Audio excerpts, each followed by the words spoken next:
Hello class 9th student. आज आपकी online classes में भूगोल की पार्ट 2 हम जो हमारा चैप्टर था आकार और स्थिति उसका पार्ट 2 स्टार्ट करने जा रहे हैं। अभी तक हमने भारत की स्थिति, विश्व के मानचित्र पर भारत की स्थिति और आकार के बारे में डिस्कस किया था। आज हम भारत की भौगोलिक स्थिति का महत्व क्या है उसके बारे में डिस्कस करेंगे। सबसे पहले लिखा हुआ है, पूर्व गोलार्ध में भारत की केंद्रीय स्थिति का महत्व निम्न रूप से व्यक्त किया जा सकता है। क्या क्या किया जा सकता है, कैसे? सबसे पहला पॉइंट है हमारा, ग्रीनविच के पूर्व में स्थित होने के कारण भारत पूर्वी गोलार्ध के मध्य केंद्रीय स्थिति लिए हुए है। भारत को इस स्थिति का प्राचीन काल से ही फायदा मिला है।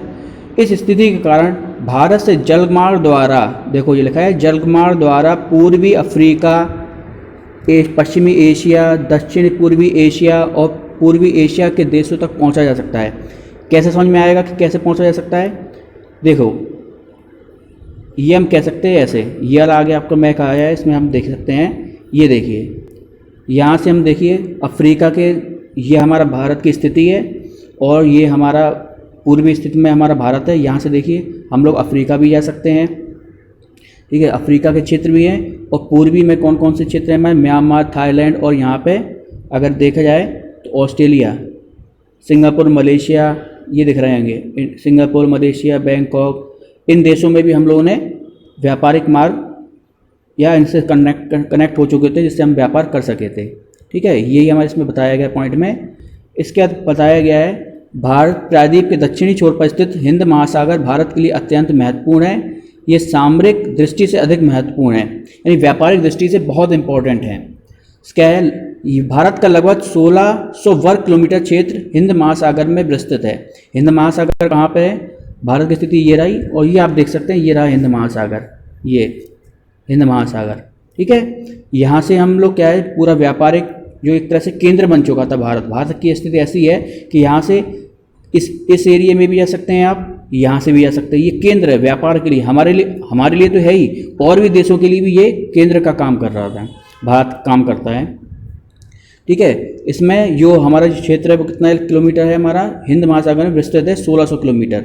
पूर्व तथा पश्चिम एशिया के देशों को पूर्वी देशों चीन, जापान, ऑस्ट्रेलिया के साथ जोड़कर महासागरीय जलमार्ग भारत के निकट हिंद महासागर से गुजरता है। अभी 2 मिनट पहले ही मैंने जो बताया था ना कि किस तरह से जुड़ा हुआ था, ये पूर्वी देशों में, किस तरह से पूर्वी देशों में म्यांमार, थाईलैंड, चाइना वगैरह में हमारा देश इनसे व्यापारिक दृष्टि से जुड़ा हुआ था। ठीक, जिस भारत में व्यापारिक मजबूत होते हैं, केंद्रीय स्थिति के कारण ही पूर्व से पश्चिम और पश्चिम से पूर्व की ओर जाने वाले जलयान भारत से ही होकर जाते हैं। इस प्रकार ये पूर्व के एशियाई देशों को जोड़ने में सहायक है। पूर्व के एशियाई देश, यानी पूर्व के एशियाई देश, हम यहाँ फिर आएंगे इसी मैप पे ही, कि हमारे पास ये मैप अवेलेबल है, इसमें हम देख सकते हैं कि पूर्व के एशियाई देश हमारे ये हैं, ये सारे पूर्व के एशियाई देशों में, पूर्वी एशिया हमारा ये पूरा एशिया में पूर्वी देशों में हम लोग कनेक्ट हैं। और यहाँ से पूर्व से पश्चिम की ओर, यानी यहाँ से इस तरफ जाने के लिए भी हम इसका यूज़ कर सकते हैं, और पश्चिम से पूर्व के लिए भी हमारा भारत ही हमारा केंद्र है। ये अरब सागर है, हिंद महासागर है, और यहाँ बंगाल की खाड़ी, ये तीनों पूरे समुद्र से घिरा हुआ है तीनों। तो जो भी व्यापार करना होगा आपको भारत से होकर ही गुजरना होगा। ये चीज़ का हमारे भारत को बहुत फ़ायदा मिला व्यापार की दृष्टि से। नेक्स्ट पॉइंट क्या है?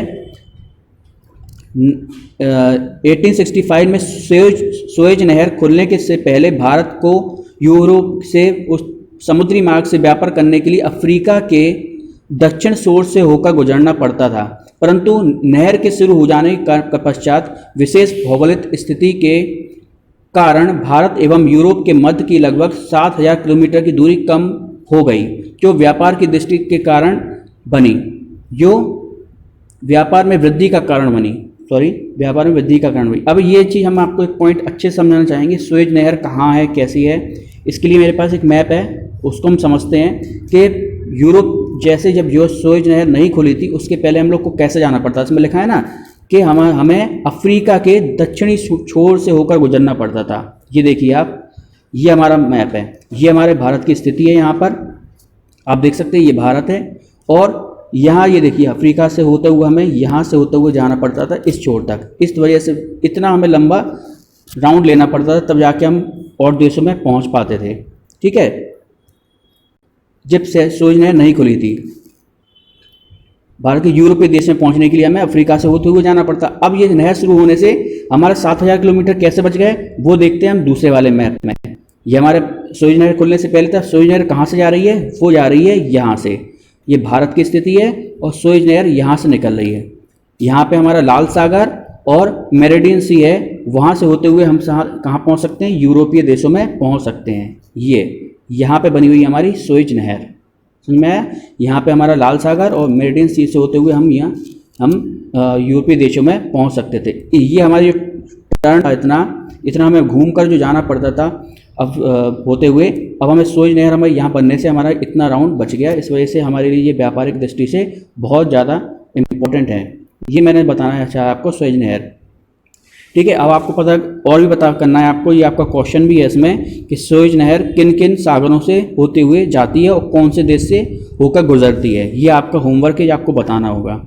ठीक है, नेक्स्ट पॉइंट क्या है, प्रायद्वीप भारत 3 ओर से सागरों से घिरा हुआ है। ठीक है, हमें मालूम है तीनों तरफ से घिरा है। एक तरफ अरब सागर है हमारा, पश्चिम अरब सागर है, फिर हिंद महासागर है और बंगाल की खाड़ी, 3 जगह से घिरा हुआ है। इसके पूर्वी पश्चिमी तट रेखाएं न सिर्फ विस्तृत, यानी कि पूर्व से पश्चिमी जो रेखाएं हैं वो कैसी विस्तृत हैं, बड़ी हैं, सपाट हैं। ये लगभग 31,000 किलोमीटर की है। जो हमारी पूर्व से पश्चिम की जो रेखाएं हमारी वो तटीय रेखा है, वो कितनी है, 31,000 किलोमीटर है। वरन इस पर कई महत्वपूर्ण पत्तन भी जो हमारे बंदरगाह होते हैं ना, वो भी स्थित हैं। ठीक है, और जो जिससे हमें सबसे ज़्यादा किस चीज़ का फ़ायदा मिलता है, व्यापार में फ़ायदा मिलता है। जैसे हम टैक्स ले सकते हैं, वहाँ पे अगर किसी और देश से जहाज़ आ रहा है, हमारे भारत से होते हुए गुजरता है, वो रुकता है, वहाँ से तो हम उनसे टैक्स वसूल कर सकते हैं वहाँ पर रुकने का, ये सब चीज़ों से, या हम भी अपना व्यापार भी वहाँ से स्टार्ट कर सकते हैं, अपने चारों तरफ भेज सकते हैं। इससे व्यापारिक लाभ मिलता है। भारत को अपनी केंद्रीय स्थिति के कारण पूर्व पश्चिम देशों में अंतर्राष्ट्रीय संपर्क करने में मदद मिलती है। यही कारण कि हमें सारे देशों में अंतर्राष्ट्रीय चीज़ों में हमें सबसे ज़्यादा प्रायोरिटी मिलती है, इसी वजह से ही, क्योंकि हम केंद्र में हैं। इसके बाद उसमें लिखा हुआ है भारत की स्थलीय सीमा पर, अब हम बात करते हैं, ये तो समुद्री सीमा की बात हुई, अब हम बात करते हैं स्थलीय सीमा। स्थलीय सीमा पर उत्तर पश्चिम में पाकिस्तान, ठीक है, उत्तर पश्चिम आप समझ सकते हैं कहाँ पे है भारत के मैप में, ये रहा उत्तर पश्चिम, ये उत्तर पश्चिम में पाकिस्तान, ये ऊपर उत्तर है, ये इस साइड पश्चिम पड़ता है हमारा, ये उत्तर है, ये दक्षिण है, ये पूर्व है और ये पश्चिम है। तो उत्तर पश्चिम ये एरिया कैसा कहलाएगा, उत्तर पश्चिम। तो उत्तर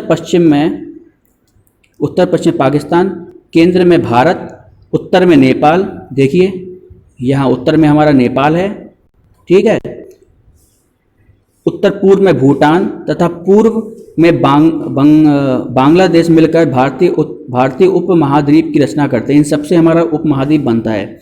भारत और पाकिस्तान के मध्य कृत्रिम सीमा, ये क्वेश्चन है, कृत्रिम सीमा 1120 किलोमीटर है। ये भारत पाकिस्तान के मध्य की जो सीमा है वो कितनी है, 120 किलोमीटर है। और उसको किस नाम से जाना जाता है, इसे रेड क्लिफ रेखा नाम से जाना जाता है। ठीक है, गुजरात, राजस्थान, पंजाब और जम्मू कश्मीर राज्य की सीमाएं भारत को पाकिस्तान से अलग करती हैं। कौन सी रेखाएं, देखिए ये पंजाब, ये पाकिस्तान की जो सीमा दिख रही है, ये जो सीमा दिख रही है, इनमें कौन कौन से राज्य आते हैं, वो एक क्वेश्चन बन सकता है आपका। तो इसमें कौन कौन से राज्य आ सकते हैं, गुजरात, राजस्थान, पंजाब और जम्मू कश्मीर राज्य की सीमाएं पाकिस्तान से लगती हैं। भारत की उत्तरी सीमा चीन, नेपाल और भूटान के देशों से मिलाती हैं। अब हम उत्तर की बात करें, ये उत्तरी क्षेत्र आ गया हमारा, यहाँ पे ये हमारा उत्तरी क्षेत्र है, चीन, भूटान, नेपाल से लगती है हमारी सीमाएं, ठीक है। और ये इसके और हिमालय पर्वत श्रृंखला प्राकृतिक सीमा का निर्धारण करती है, यानी कि इसमें हमारी वैसी लाइन नहीं है, इसमें जो हमारी सीमा रेखा है वो किसके द्वारा है, जो हिमालय पर्वत की श्रृंखला है उसी से ही हम सीमा का निर्धारण करते हैं। भारत व चीन के बीच की सीमा को मैकमोहन रेखा कहते हैं। ये बहुत इंपॉर्टेंट क्वेश्चन है कि भारत और चीन के बीच की जो सीमा है उसको किस नाम से जाना जाता है, मैकमोहन रेखा नाम से मैकमोहन लाइन के नाम से जाना जाता है। और जो सिक्किम राज्य से म्यांमार की सीमा तक 4248 किलोमीटर है, ठीक है।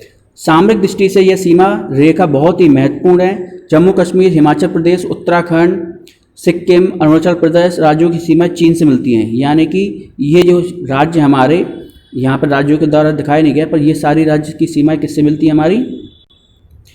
चाइना से मिलती हैं, चीन से मिलती हैं। पूर्व की ओर भारत की सीमा बांग्लादेश से मिलती है। पूर्व की बात करें तो कहाँ बांग्लादेश से मिलती है।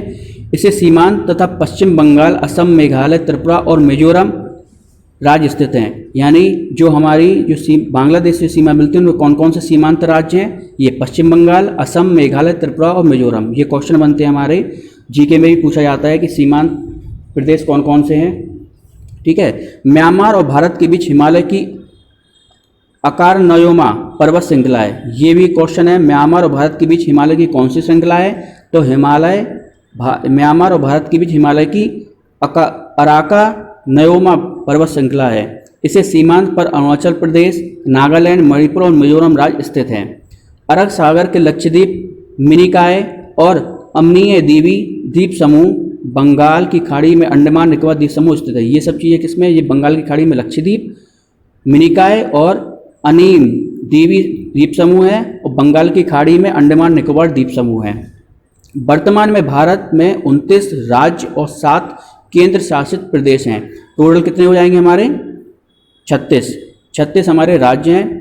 गुजरात, महाराष्ट्र, गोवा, कर्नाटक, केरल राज्य तथा लक्षद्वीप एवं दादर नगर हवेली केंद्र शासित प्रदेशों की सीमाएं अरब सागर तथा पश्चिम बंगाल, उड़ीसा, आंध्र प्रदेश एवं तमिलनाडु राज्यों तथा पुडुचेरी एवं अंडमान निकोबार द्वीप समूह की सीमाएं बंगाल की खाड़ी से मिलती हैं।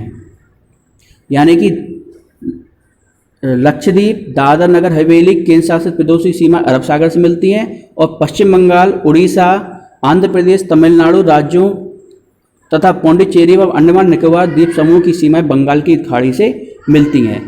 ये हमारा आज का टॉपिक था, क्लियर हो गया। इसमें आपको कोई भी डाउट और क्वेश्चन हो तो आप मुझसे पूछ सकते हैं मैसेज करके। Okay, thank you.